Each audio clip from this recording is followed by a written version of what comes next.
지난주부터 우리 요한복음 이제 살펴보고 있는데 오늘 이어서 보겠습니다. 1장 6절부터의 말씀입니다. 요한복음 1장 6절부터 13절까지의 말씀.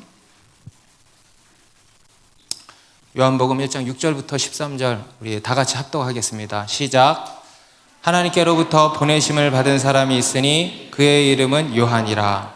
그가 증언하러 왔으니 곧 믿음에 대하여 증언하고 모든 사람이 자기로 말미암아 믿게 하려 함이라. 그는 이 빛이 아니요 이 빛에 대하여 증언하러 온 자라.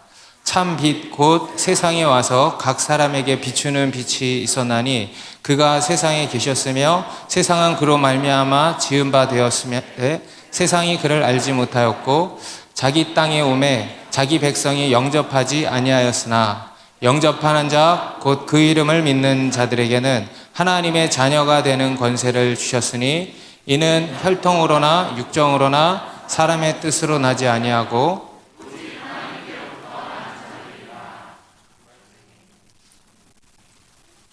네, 아멘. 네, 우리 사도행전을 마치고 우리 지난주부터는 요한복음 이제 강의를 시작했습니다. 이 요한복음의 시작은 우리가 지난주에 살펴본 것처럼 매우 특별하고 또 매우 장엄했죠. 1절에 어떻게 시작을 했습니까? 태초에 말씀이 계시니라. 우리 창세기 1장 1절도 정말 장엄한 선언인데 그 창세기 1장 1절보다 더 앞선 하나님에 대한 선언이었습니다. 태초에 말씀이 계시니라. 곧 우리 예수 그리스도께서 영원 전부터 계셨다라는 것이었죠. 그래서 예수 그리스도의 선제성, 영원성에 대해서 말씀하시는 것이었습니다. 영원 전부터 태초에 시간이 시작되기 이전부터 영원 전부터 계셨던 말씀이신 하나님이셨다. 이 선언이었죠. 그리고 이 태초에 말씀이 계시니라 안에는 이 하나님에 대한 또 많은 그런 진리가 담겨 있다고 그랬었죠. 그래서 그 첫 번째로 하나님은 실체이시다. 말씀이신 실체, 말씀으로 실체하신다. 이 말씀이었죠. 그리고 하나님은 인격이시다 그랬습니다. 곧 우리 하나님은 살아 역사하시는 하나님이시다. 그런 의미였습니다. 그리고 이제 하나님은 자기를 계시하신다 그랬어요. 태초에 말씀이 계신다. 그것은 말씀은 하나님의 자기 계시라 그랬습니다. 그래서 하나님께서는 자기를 계시하시는 하나님이시다. 그리고 이 하나님의 자기 계시의 핵심이 뭔가 하면 바로 생명이라 그랬죠. 생명의 계시, 이게 이제 하나님의 계시의 핵심이었습니다. 그래서 영원한 생명 믿으십니까? 여러분 영원한 생명을 믿으셔야 되는 거예요. 그 영원한 생명을 우리에게 나눠주신다라는 겁니다. 곧 생명의 빛을 우리 가운데 이제 비추신다는 거였죠. 우리 앞에 5절을 다시 보시면 빛이 어둠에 비치되 어둠이 깨닫지 못하더라 그랬어요. 빛이 벌써 어둠 가운데 비춰지고 있다라는 겁니다. 그런데 문제는 뭡니까? 어둠이 깨닫지 못한다는 거예요. 어둠이 빛을 깨닫지 못한다. 여러분 성경에서 이 말씀 이렇게 볼 때마다 아마 이게 무슨 말일까 하고 그냥 넘어가셨을 것 같아요. 어둠이 빛을 깨닫지 못한다. 어떤 사람들은 이에 대해서 이렇게도 해석을 합니다. 여기서 깨닫다라는 이 헬라어는요, 깨닫다라는 의미 말고 잡는다, 이긴다라는 의미도 같이 있어요. 이긴다. 그래서 이 깨닫다가 아니고 이기다로 번역을 하는 겁니다. 그래서 깨닫지 못하더라가 아니고 이기지 못하더라. 곧 어둠이 빛을 이기지 못하더라. 이렇게 번역을 하는 거예요. 어때요? 더 마음에 듭니까? 더 이해가 쉽고, 그렇죠? 더 뭔가 좋죠? 뭔가 더 마음에 들죠? 그죠?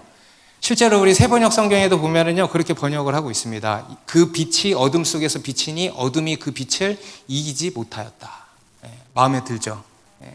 하지만 저는 그보다도 지난주에 말씀드린 것처럼 깨닫지 못하더라 그대로가 맞다라고 이렇게 해석을 합니다. 우리 학자들 중에서도 이것을 이야기하는 분들이 있고 이것을 이야기하는 분들이 있는데 저는 그냥 그대로 개역개정대로 깨닫지 못하더라 이것을 따르는 것이 맞다라고 생각을 합니다. 왜냐하면 전체적인 문맥을 보면은 그게 훨씬 자연스럽습니다. 우리가 이 5절 한 절만 보면은 어둠이 이기지 못하더라 이게 다 우리 마음에 드는데 전체적인 또 문맥으로 우리가 볼 수 있어야 되는 거 아니겠습니까? 그래서 전체적인 문맥으로 봤을 때는 깨닫지 못하더라가 이제 더 자연스럽다는 겁니다. 무슨 얘기냐면 여기서의 이 어둠은요, 이 어둠은 어둠으로 가득한 이 세상을 의미한다 그랬죠. 또 어둠으로 가득한 우리 인간을 의미한다 그랬죠. 그래서 이 세상과 이 땅의 인간들에게 하나님께서 빛을 비추셨는데 그 세상이, 그 사람들이 그 빛을 깨닫지 못한다, 이런 뜻이라는 겁니다. 오늘 본문의 9절 이하를 봐도 알 수 있습니다. 우리 9절에 보면 이 9절부터의 말씀은 5절을 구체적으로 아주 상세하게 진술하는 것이라고 할 수 있습니다. 9절 다시 읽습니다. 시작. 찬 빛 곧 세상에 와서 각 사람에게 비추는 빛이 있었나니. 참 빛 곧 세상에 와서 각 사람에게 비춘다 그러잖아요. 그죠? 우리 아까 5절에서는 어둠에 비춘다 그랬잖아요. 그 어둠에 비추는 것을 이렇게 다시 표현을 한 겁니다. 세상에 와서 각 사람에게, 제 말이 맞죠? 그죠? 비춘다는 거예요. 각 사람에게 비춘다는 거예요. 죄로 가득한 이 세상, 죄로 뒤덮인 우리 인간들을 비춘다는 겁니다. 그게 어둠이라는 겁니다. 그리고 그 빛을 깨닫지 못한다는 거예요. 10절도 봅시다. 10절. 그가 세상에 계셨으며 세상은 그로 말미암아 지은 바 되었을 때 세상이 그를 알지 못하였고. 그렇죠? 제가 괜한 주장을 하는 게 아니에요. 실제로 문맥을 보면은 깨닫지 못하더라고 훨씬 자연스러운 겁니다. 우리 앞에 3절에서도 말씀하신 바가 이거죠. 이 세상 천지 만물은 다 말씀이신 하나님으로 말미암아서 지어졌다, 이거 아닙니까? 그것을 지금 반복해서 말씀하는 겁니다. 그래서 이 말씀이신 하나님이 이 천지 만물의 근원이시다, 지금 그 말씀을 하는 거예요. 그런데 이 세상이 그분을 알지 못했다는 거예요. 그분이 근원이신데 그분으로 말미암아 우리가 다 지어졌는데 그것을 깨닫지 못한다는 거예요. 실제로 이 세상이 그렇지 않습니까? 우리 11절은 이렇게 말씀하고 있어요. 다 같은 말입니다. 같이 읽습니다. 시작. 자기 땅에 오매 자기 백성이 영접하지 아니하였으나. 그렇죠? 여기서는 뭐라 그러세요? 자기 땅이라는 거예요. 아멘입니까? 이 천지 만물은요, 다 하나님이 지으신 하나님의 작품이고 하나님의 소유예요. 그것을 자기 땅이라고 하는 거예요. 이 모든 게 여러분 다 하나님의 땅인 것입니다. 우리가 가지고 있는 모든 것, 내 몸, 내 존재, 모든 것이 다 주님의 것입니다. 여러분들이 소유하고 있는 모든 물질들, 무형의 유형의 것들 다 주님의 것입니다. 주님이 다 창조하신 거예요. 인정하십니까? 지금 그 이야기를 하는 겁니다. 그런데 자기 땅에 오매 자기 백성이 영접하지 않았다는 거예요. 여기서의 자기 백성은 이제 그 당시에 유대인들을 얘기하는 거겠죠. 유대인들이 예수님을 영접하지 않았잖아요. 받아들이지 않았잖아요. 인정하지 않고 거부했잖아요. 그리고 결국에는 십자가에 못 박아 죽였잖아요. 그죠? 영접하지 않았다는 거예요. 같은 말이에요. 깨닫지 못했다는 겁니다. 하나님을 깨닫지 못했다는 거예요. 자신들의 참 주인을 알지 못했다는 거예요. 더 정확히는 거부했다는 거죠. 인정하지 않았다는 거죠. 받아들이지 않았다는 거죠. 인정하지 않았다는 거예요. 아주 마음이 완악했다라는 겁니다. 여러분, 이것이 이 세상의 모습이에요. 지금 이 말씀은 어둠으로 가득한 이 세상을 보여주고 있는 겁니다. 옛날뿐만이 아니에요. 지금도 마찬가지죠. 예나 지금이나 그 당시 유대인들이나 또 그 유대인들의 과거 조상들이나 그리고 후대에 오늘날 우리 인간들이나 다 똑같다는 겁니다. 우리 이사야서 1장 2절 3절 말씀 보면 같이 읽습니다. 시작.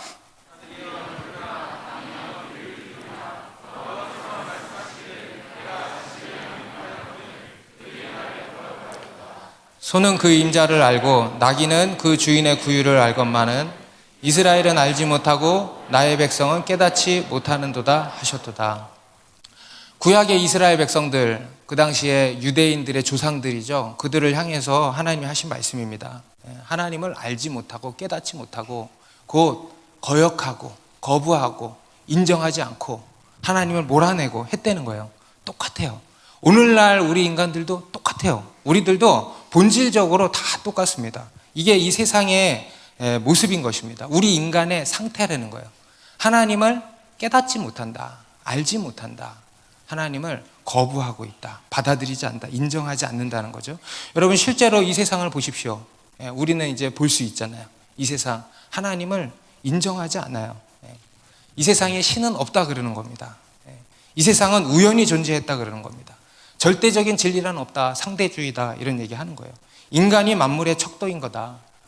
심지어는 내가 진리다. 내가 신이다. 내가 내 인생의 주인이다. 이렇게 이야기하는 겁니다. 하나님의 창조 인정하지 않죠. 하나님의 창조 질서 그런 거 인정하지 않죠. 그러니까 동성애나 LGBT를 주장하는 거 아니겠습니까? 말도 안 되는 진화론 주장하는 겁니다. 그게 다 뭐냐 하면은 하나님을 인정하지 않는 거예요. 하나님을 받아들이지 않는 겁니다. 여러분, 우리가 살아가고 있는 이 모든 것이요, 다 하나님의 은혜입니다. 다 은혜예요. 여러분, 지금 여러분들이 먹고 마시고 입고 그리고 여러 가지 누리고 살아가는 모든 것들이요, 다 하나님이 만드신 거고 하나님의 은혜예요. 여러분, 그 하나님의 은혜를 보십니까? 보십니까? 여러분, 우리 눈에는 이제 그 하나님의 은혜가 보이지만 믿지 않는 자들에게는요, 그 은혜가 보이지 않는다는 거예요. 하나님의 손길이 보이지 않는다는 거예요. 그래서 하나님께 감사치도 않고 하나님을 인정하지도 않는 것, 이게 이 세상의 모습인 겁니다. 그리고 그 결과 이 세상의 현실은 어떻습니까? 온갖 거짓과 미움과 분노와 살인과 탐욕과 음란과 자살과 그 외에 갖가지 수많은 불법들이 자행되고 있지 않습니까? 얼마 전에는, 어제도 제가 뉴스를 봤는데 몇 달 전에 세간을 떠들썩하게 했던 아동 성범죄자가 출소했다고 막 떠들썩거리더니 어제는 글쎄 어떤 20대인가 30대 젊은 사람이 그 사람 집에 가가지고 경찰이라고 문 열어달라 그래가지고 문을 여니까 둔기로 내리쳤다는 거예요. 왜 그랬는지는 저는 잘 모르겠어요. 그러니까 뭐 별의별 일들이 다 일어나요. 요즘에 뉴스를 보면은요, 이게 영화인지 실제 일인지 구분이 안 되는 일들이 얼마나 많습니까? 그렇죠? 너무 쉽게 죽여요. 별의별 스토리들이 막 다 나와요. 그리고 성폭력들이 왜 이리 많이 나오는 거예요? 그죠? 음란화되는 거예요. 이 세상이 그렇게 악화되는 겁니다. 여러분, 이것은 단순히 사회적인 현상이 아니고 이것은 영적인 현상인 것입니다. 하나님을 인정하지 않음에서 나타나는 이런 열매들이에요. 여러분, 이것을 가지고 한마디로 어둠이라 그러는 겁니다. 어둠. 하나님을 알지 못하는 거, 하나님을 깨닫지 못하는 거, 빛을 깨닫지 못하는 거, 이게 어둠이에요. 하나님을 싫어하고 거부하는 거죠. 그런데 이제 그렇다고 해서 이 세상이 다 그런 것은 아니라는 겁니다. 그 중에서도 극히 일부 하나님을 영접하는 자들이 있다 그러죠. 우리 12절 다 같이 읽습니다. 시작. 영접하는 자 곧 그 이름을 믿는 자들에게는 하나님의 자녀가 되는 권세를 주셨으니, 영접하는 자가 있다는 겁니다. 세상은 하나님을 영접하지 않았는데 그 세상 안에 영접하는 자가 있다는 거예요. 여기서 영접한다는 것은 여러분들이 다 아시는 바와 같이 받아들인다는 뜻이에요. 받아들인다, 취한다. 이거를 이제 고상하게 영접한다, 이렇게 표현을 한 것입니다.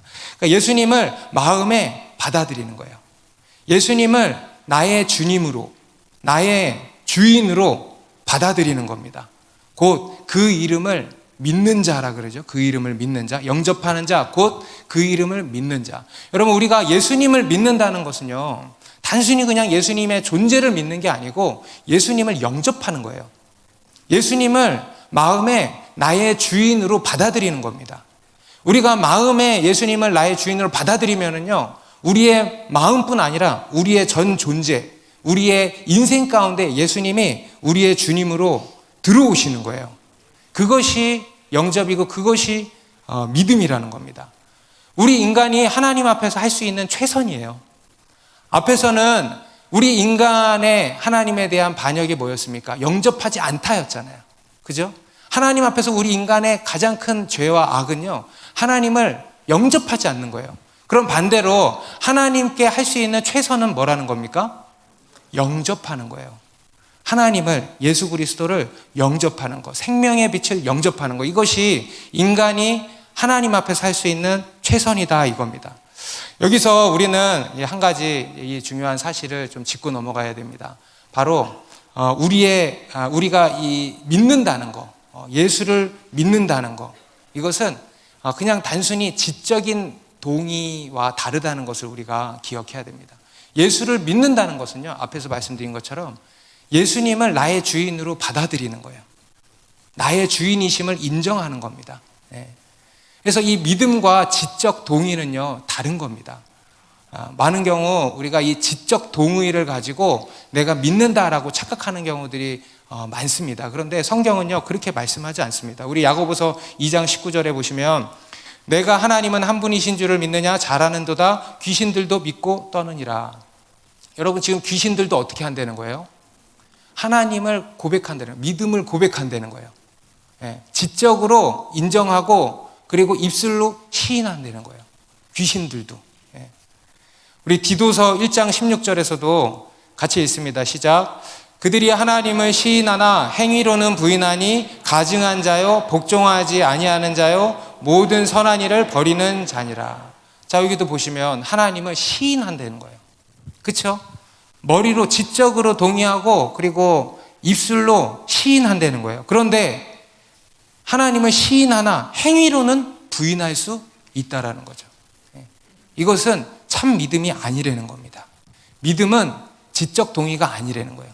물론 여러분 지적인 동의가 있어야죠. 우리가 믿으려면 지적인 동의가 있어야 됩니다. 그게 시작이에요. 그런데 그렇다고 해서 뭐 막 다 이해가 돼야 믿는다 이게 아니고 그야말로 지적 동의가 있어야 된다는 겁니다. 그런데 반대로 이 지적 동의가 곧 믿음은 아니라는 거예요. 믿음은요 단순히 지적인 문제만이 아닌 겁니다. 믿음은 전인격적인 문제인 거예요.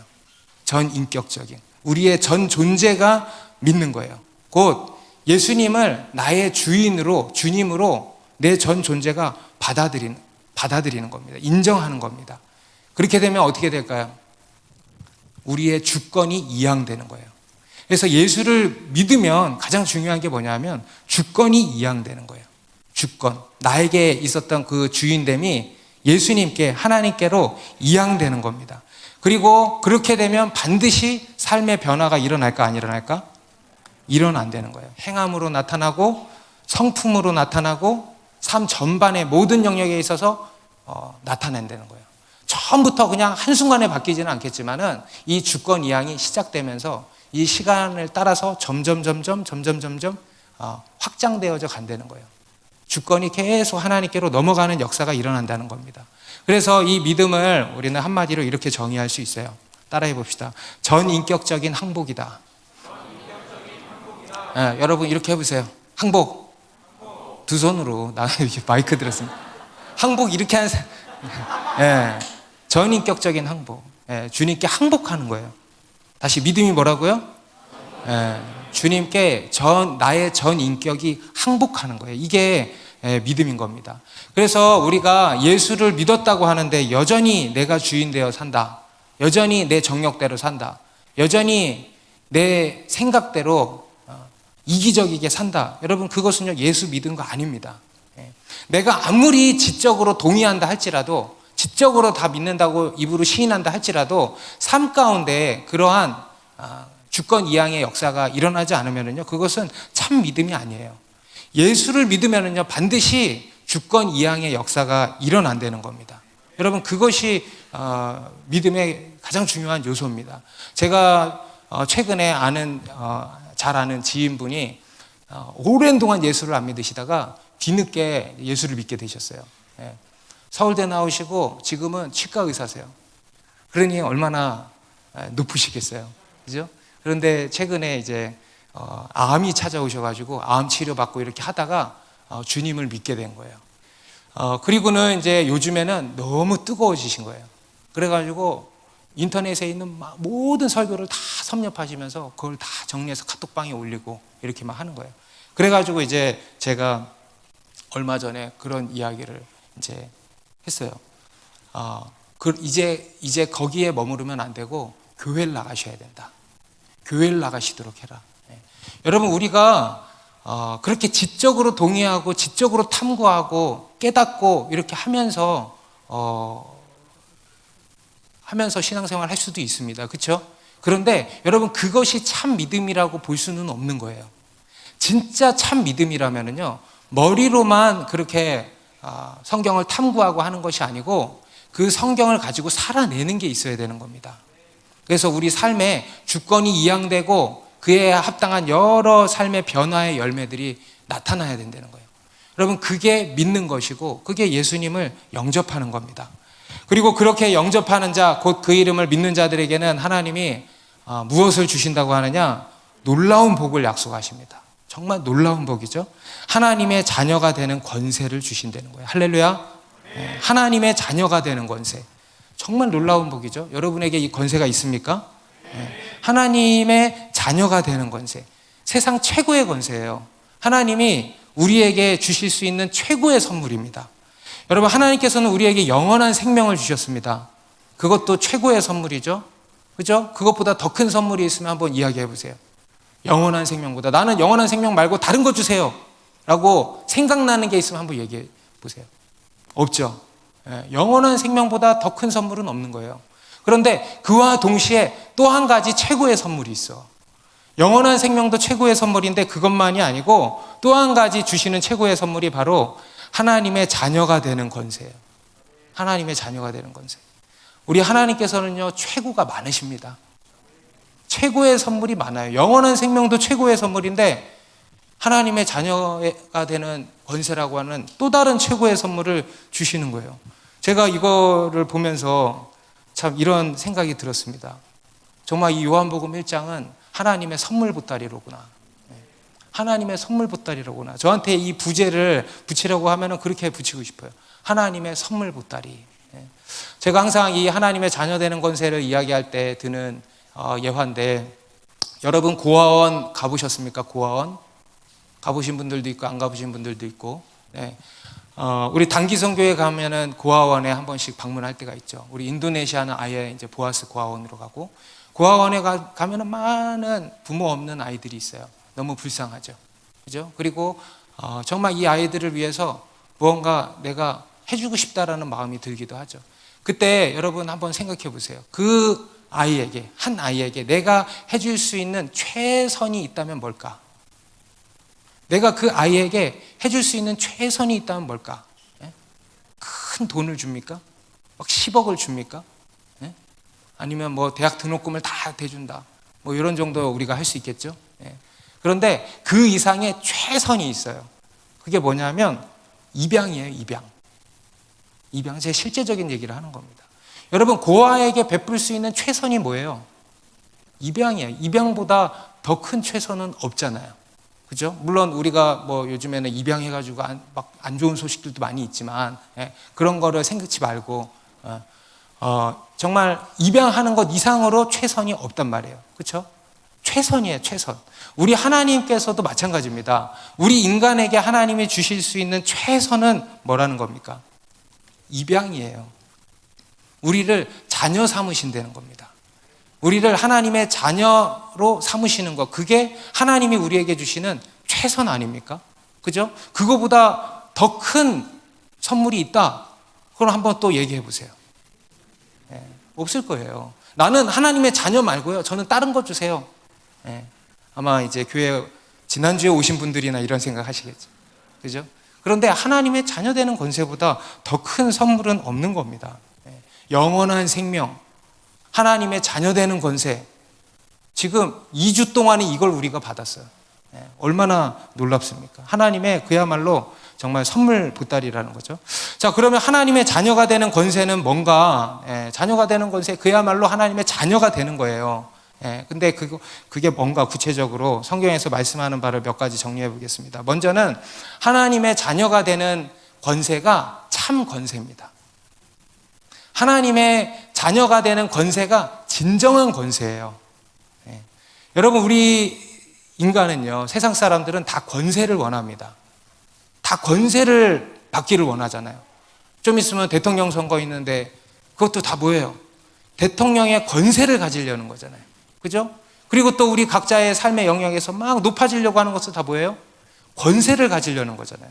그래서 우리 인간은 권세를 가지려는 본능이 있어요. 권세, 힘을 가지려는 거예요. 그런데 여러분, 그것은 참 권세가 아니라는 거예요.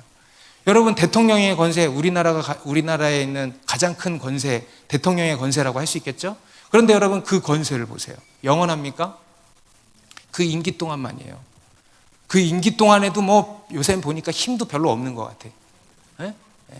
그리고 그 임기가 끝나고 나서는 어떻게 돼요? 그 권세는 그냥 사라지는 거죠. 그리고 그 인생들은 어떻게 됩니까? 여러분들이 잘 아시는 바와 같이 되잖아요. 그리고 그 외에 다른 것들도 마찬가지예요. 수많은 어떤 인기를 얻은 사람이 있다고 칩시다. 그게 영원합니까?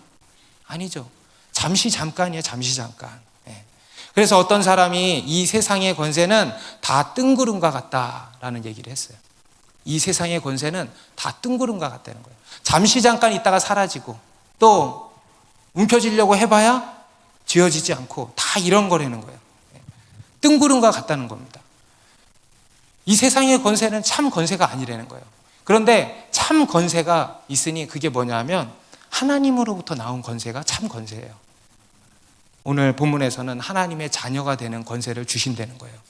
그래서 이 하나님의 자녀가 되는 권세는 뭐냐? 첫 번째, 참 권세, 진정한 권세라는 겁니다.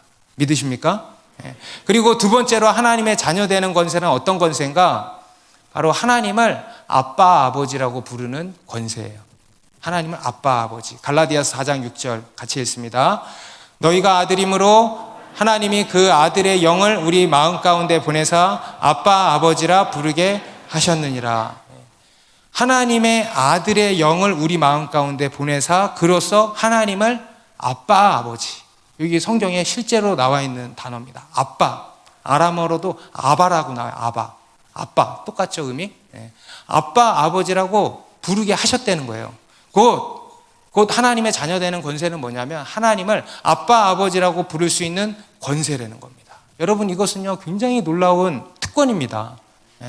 저희 아들이 요즘에 아빠를 엄청 불러요.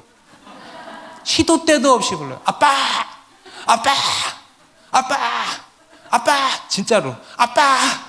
대답할 때까지. 제가 피곤해가지고 한 3번 정도는 그냥 가만히 있는데 요즘은 한두 번 부르면 바로 응답해요. 왜냐하면 부를 때까지, 응답할 때까지 부를 거를 알기 때문에.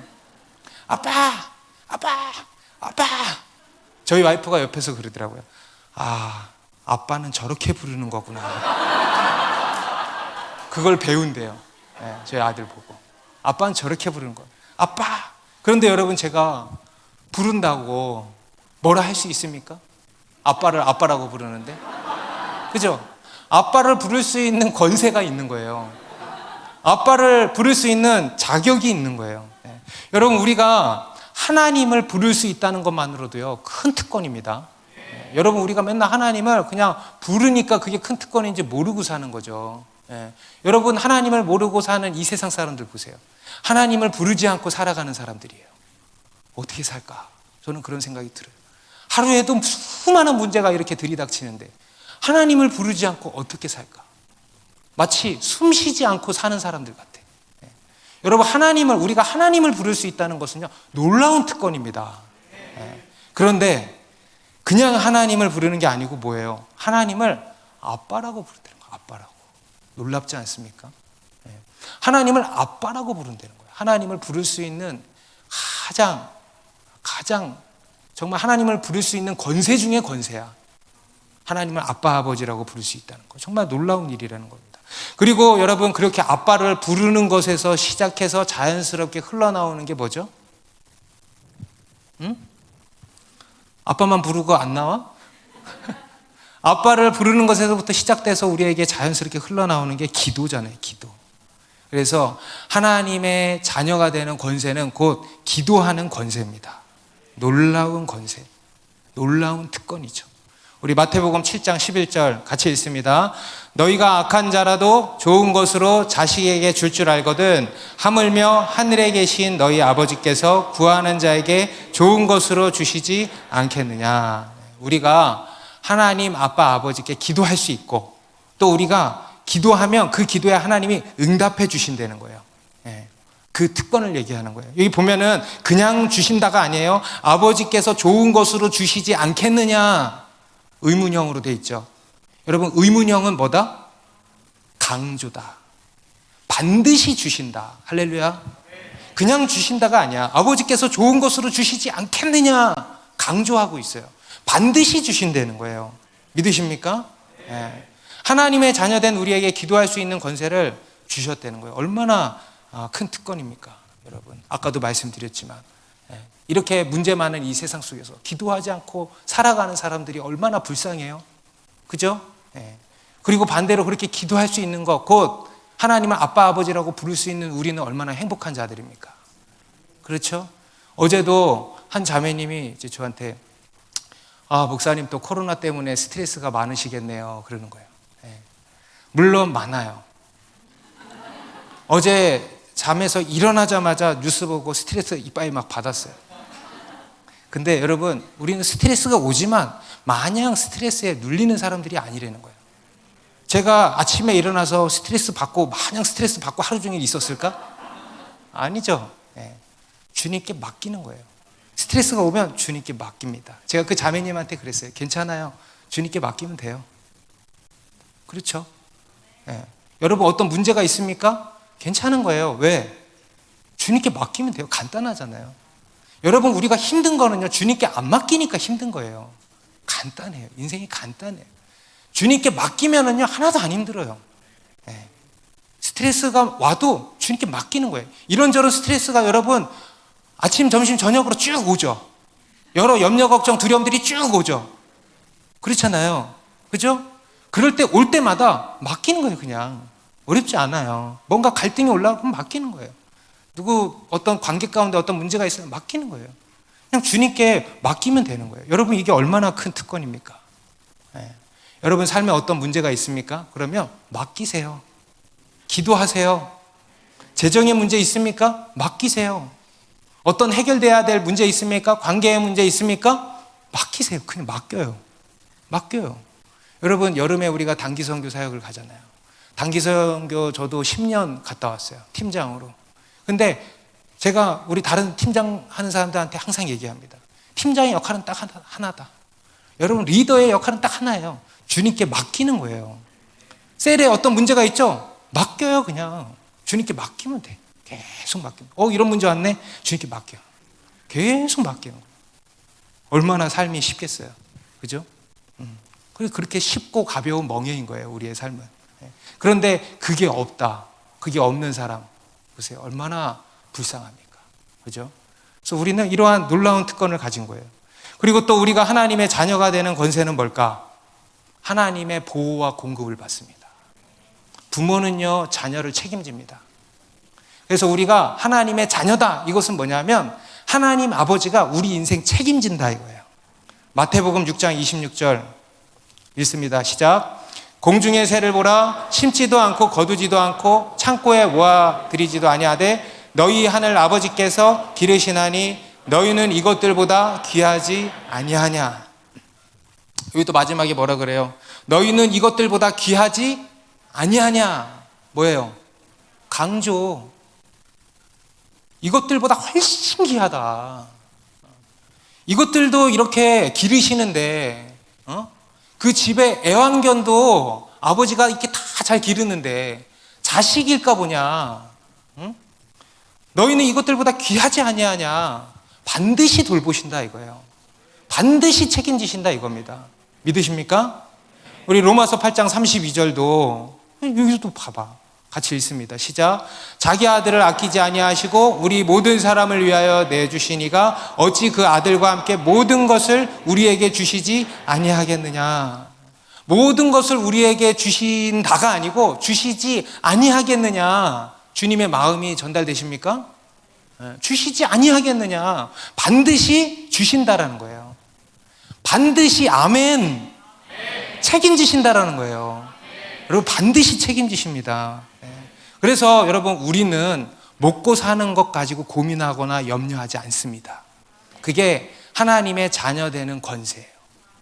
하나님의 자녀 되는 권세는 먹고 사는 이 세상 사람들이 염려하는 것들 있죠.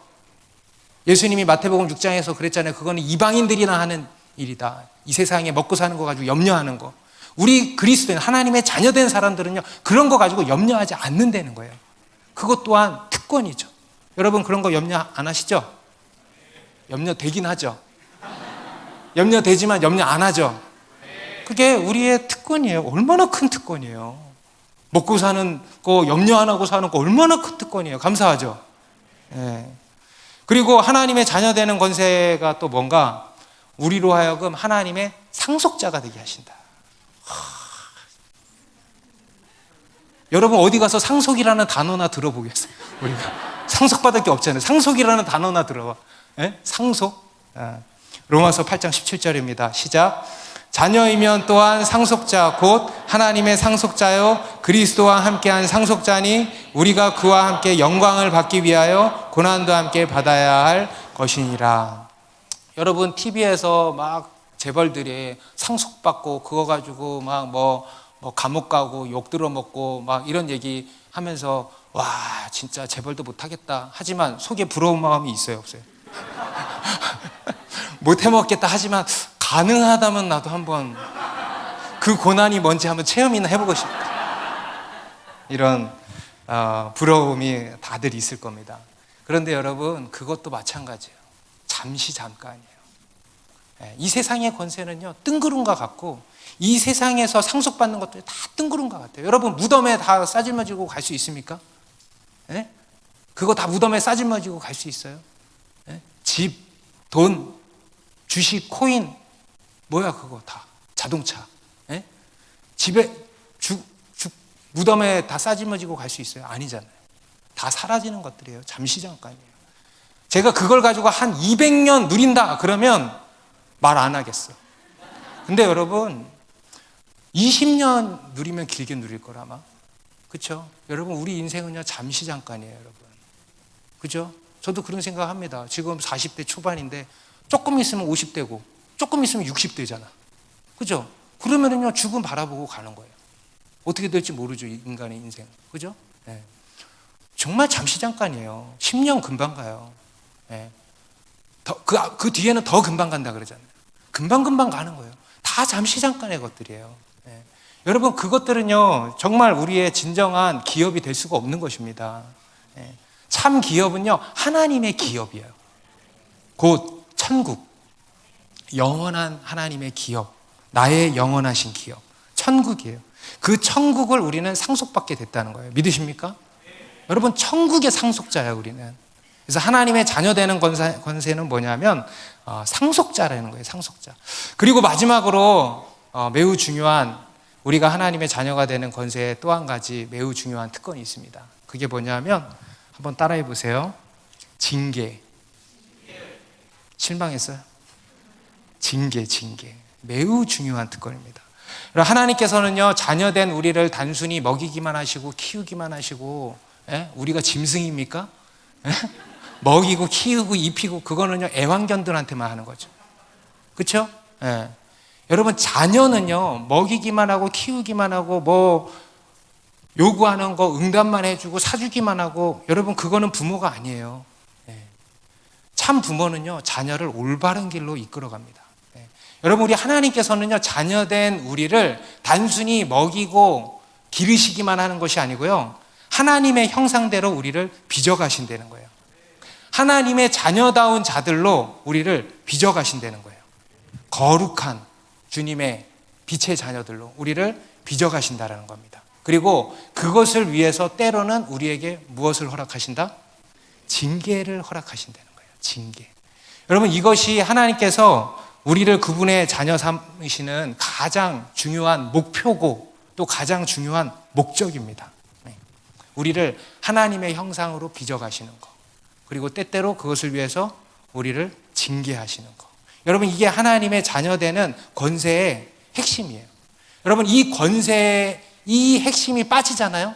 그러면은 기복주의가 되는 거예요. 여러분 이거는 매우 중요한 핵심이에요. 우리 히브리서 12장 5절 6절 말씀 같이 읽습니다.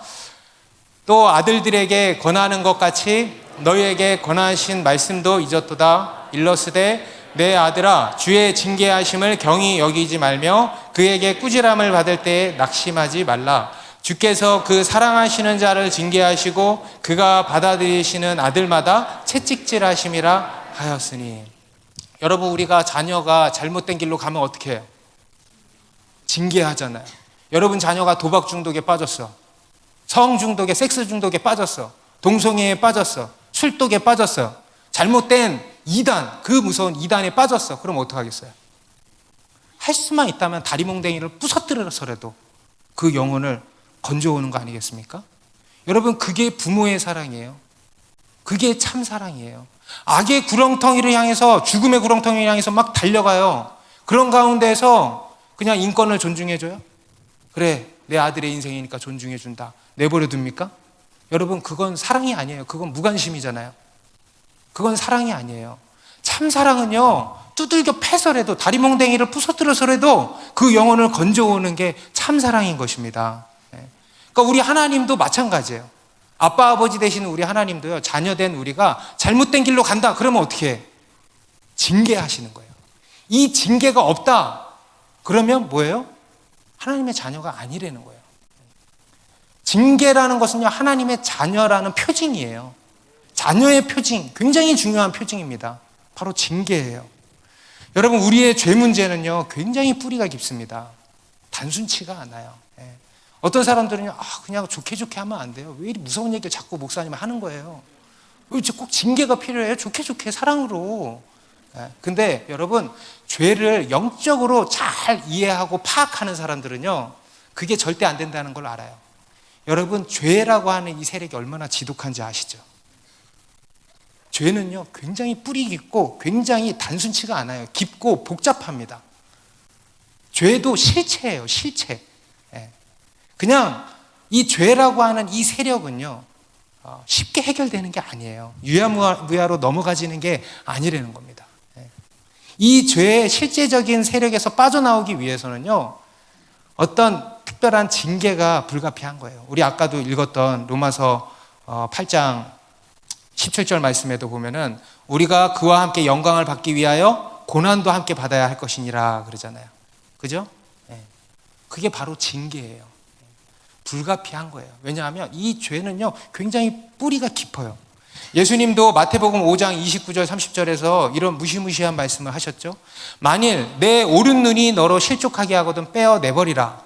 내 백체 중 하나가 없어지고 온몸이 지옥에 던져지지 않는 것이 유익하며, 또한 만일 내 오른손이 너로 실족하게 하거든 찍어 내버리라. 내 백체 중 하나가 없어지고 온몸이 지옥에 던져지지 않는 것이 유익하니라. 이것을 그냥 우리는 단순히 그냥 비유로 받아들이는데, 여러분, 이것은 그냥 비유로 받아들일 만한 그런 말씀이 아닙니다. 그렇다고 실제로 오른손을 찍어내버리라는 얘기는 아니죠. 그런데 또 실제 이 말씀인 거예요. 이해되십니까? 무슨 얘기냐면, 여러분, 죄는요, 죄는 이렇게 무시무시하다는 거예요. 여러분, 죄에 사로잡혀 봐서 알잖아요. 그죠? 지금도 그 죄와 싸우고 있어서 잘 알잖아요. 그 죄에서 빠져나오기가 쉽지가 않아요. 그래서 어떤 경우는 그 죄에서, 그 뿌리 깊은 죄에서 빠져나오기 위해서는요, 상당한 대가 지불이 필요한 거예요. 여러 형태의 상당한 대가 지불이 필요한 거예요. 그 얘기를 지금 하시는 거예요. 여러분, 우상의 문제도 마찬가지예요. 여러분, 우리 우상 숭배가 얼마나 뿌리 깊습니까? 이 우상 숭배가요, 굉장히 뿌리 깊어요. 이 우상 숭배에서, 갖가지 우상 숭배에서 빠져나온다는 게 그게 쉬운 일이 아니에요. 굉장히 뿌리 깊은 그 강한 세력으로부터 우리가 벗어나는 게 쉬운 일이 아니에요. 그래서 하나님께서 때로는 정말 불과 같은 그런 징계, 그러한 대가 지불을 허락하신다는 거예요. 그래야 빠져나와지는 거예요. 여러분, 우리 앞에 사도행전 마지막에 살펴봤던 알렉산드리아호, 그게 우리 인생을 보여주는 거 아닙니까? 욕심으로 가득 찬 배, 멈출 줄 모르는 배, 이기심으로 가득 찬 배, 그게 우리 인생의 배잖아요. 온갖 우상으로 가득 찬 배 아닙니까? 그 배에 하나님이 유라굴로를 허락하셨어요. 왜 허락하셨을까? 그게 아니면 안 돼. 여러분 보세요. 그 유라굴로를 만나니까 어때요? 사람들이 드디어 귀가 열리기 시작하는 거예요. 다 버리게 하시는 거예요. 배도 파선나는 거예요. 그런데 어떻게 됩니까? 그 영혼이 구원받는 거예요. 할렐루야. 비교할 수 없는 놀라운 축복을 받게 된 거잖아요. 그것이 바로 하나님의 사랑의 징계인 것입니다. 우리 예레미야 29장 11절에 보시면 하나님이 이스라엘 백성들에게 바벨론으로 포로로 끌려갈 것에 대한 심판 선언을 하시죠. 하나님의 심판입니다. 그런데 그 하나님의 심판의 본질에 대해서 이렇게 말씀하시는 거예요. 우리 예레미야 29장 11절 다 같이 읽습니다. 시작. 여호와의 말씀이니라. 너희를 향한 나의 생각을 내가 아나니 평안이요 재앙이 아니니라. 너희에게 미래와 희망을 주는 것이니라. 여러분, 이 하나님의 회초리가요 매우 매서웠습니다. 바벨론, 나라가 망했어요. 그리고 바벨론에 70년을 포로로 끌려가서 살게 되는 겁니다. 포로로, 식민지로 사는 거예요. 매우 호된, 매서운 그런 하나님의 회초리죠. 하지만 그 본질이 뭐냐면 살림에 있다는 거예요. 살림. 믿습니까? 살림에 있다는 거예요. 생명에 있다는 거예요. 하나님이 회초리를 드신 이유가 뭐예요? 이스라엘을 살리려고 그렇게 하신다는 거예요. 죽이려고 이러시나? 라고 생각이 들지만 그게 아니라는 거예요. 너희를 살리기 위해서다. 생명의 회초리예요. 생명의 회초리. 예. 여러분, 이런 건 어디 안 나갈 거니까 때려야 사는 거예요. 여러분, 때려야 사는 거예요. 예. 영적인 생명. 때로는 이런 생명의 회초리로 우리가 살아나는 거예요. 그 말씀을 하시는 거예요. 이것이 하나님의 자녀되는 권세입니다. 매우 중요한 권세예요. 그럼 오늘 본문은 하나님께로부터 보내심을 받은 사람으로 시작을 하죠. 6절에 하나님께로부터 보내심을 받은 사람, 곧 세례 요한의 이야기로 본문이 시작이 됩니다. 여러분, 이 세례 요한, 하나님으로부터 보내심을 받은 이 세례 요한 얼마나 위대한 사람이에요. 잘 아시죠? 그죠? 그 당시에 유대인들에게도 매우 위대한 인물이었습니다. 최고의 선지자였고 최고의 하나님의 종으로 다 인정받는 그런 사람이었습니다. 생명의 빛을 증언하는, 예수님이 오시는 길을 예비하는 위대한 사명자 아니겠습니까?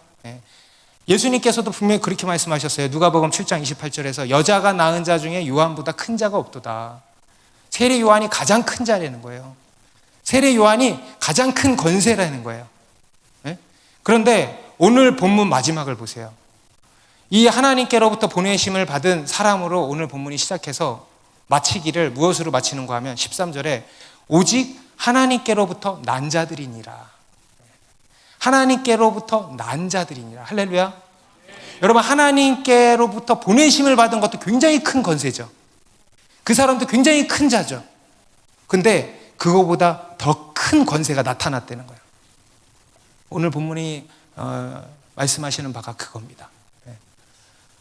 그보다 더 큰 자가 출현했다는 거예요. 인류 역사 가운데.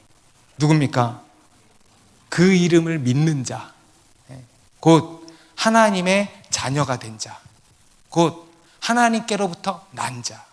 여러분, 우리는 하나님께 보냄을 받은 자이기도 하지만 그 이상이에요. 그 이상이에요. 하나님께로부터 난 자예요. 여러분, 그게 복음입니다.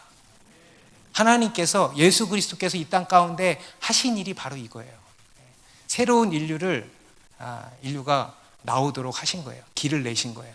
하나님께로부터 난 자. 믿습니까, 여러분? 하나님께로부터 난 자. 여러분, 그 이름을 믿는 여러분, 하나님의 자녀되는 권세를 믿으시기 바랍니다. 하나님의 자녀됨의 정체성을 가지세요. 하나님의 자녀됨의 정체성. 우리 그리스도인의 자존감이죠. 여러분, 그게 우리의 자존감이에요. 여러분의 자존감을 이 세상의 엉뚱한 것에 두지 마시기 바랍니다. 잠시 잠깐 있다가 사라질 그런 것에, 이 세상의 부와 성공에 두지 마세요. 다른 권세에 내 존재를 내걸지 마세요. 오직 하나님의 자녀되는 권세, 그 위에 내 자존감을 세우시기 바랍니다. 내가 이 세상 사람들과 비교해서 이것저것 부족하다고 느껴져서 절망스럽습니까? 낙심됩니까? 자존감 막 떨어집니까? 여러분, 다시 기억하시기 바랍니다. 우리는요, 하나님의 자녀입니다. 우리는 하나님의 자녀되는 권세를 가진 자입니다. 그래서 우리가 늘 이렇게 선포하는 거예요. 따라합시다. 나는 누가 뭐래도 하나님의 자녀다. 여러분, 혹시 지금 내가 어떤 하나님의 징계 가운데 있습니까? 그러면 더 선포하세요. 그래서 나는 하나님의 자녀임이 분명하다. 하나님의 자녀라는 거예요. 그런 하나님의 자녀됨의 정체성으로 당당하게 살아가시기 바랍니다. 주눅들지 말고, 쪼그라들지 말고, 나는 하나님의 자녀다. 이 권세로 당당하게 사는 우리 모두 되길 바랍니다. 기도하겠습니다.